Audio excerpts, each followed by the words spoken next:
শহরের বুকে এক চিলতে বাগান, জুড়াবে চোখ আর সজীব হবে প্রাণ। আমরা এসেছি উত্তরার একটা নার্সারিতে। এই নার্সারিটার নাম পুষ্প নার্সারি। আসলে নার্সারি দেখেই আমার চিন্তা হলো যে এই এত বড় নার্সারি ঢাকাতে কিভাবে এরা এত খরচ চালায়। চলেন শুনি এই নার্সারির সম্পর্কে। জি আলহামদুলিল্লাহ ভালো। এর নাম পুষ্প নার্সারি। লোকেশন উত্তরা 4 নম্বর সেক্টর, 19 নম্বর রোড। জায়গায় ভাই মনে করেন অনেক গাছ আছে। তার পাতাবাহারের গাছ এগুলা, আচ্ছা আচ্ছা যেমন এইগুলা বুঝছেন, এটার নাম হলো এরিক পাম, আচ্ছা এটার নাম বকুল। আচ্ছা এরকমের অনেক গাছ আছে আমাদের এই জায়গায়।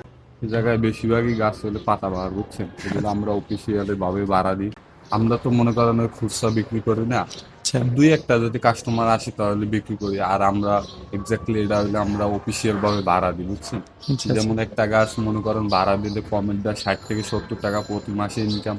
এইরকমের একটা অফিসে 100 থেকে 150 গাছ আছে, ওইটাই ম্যানেজ করে এটা মানে ভাড়া দিই আমরা, বুঝছেন।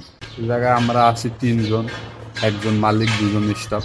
জি, প্রতিনিয়তই তো পরিচর্যা আগে থেকে আমাদের ধরা আছে। আবার মনে করেন আমরা যে গাছগুলো ভাড়া দিই ওইগুলো প্রতি সপ্তাহে 2 বার পানি দিতে হয়। আর এই জায়গায় প্রতিদিনই নার্সারিতে পানি দিতে হয়।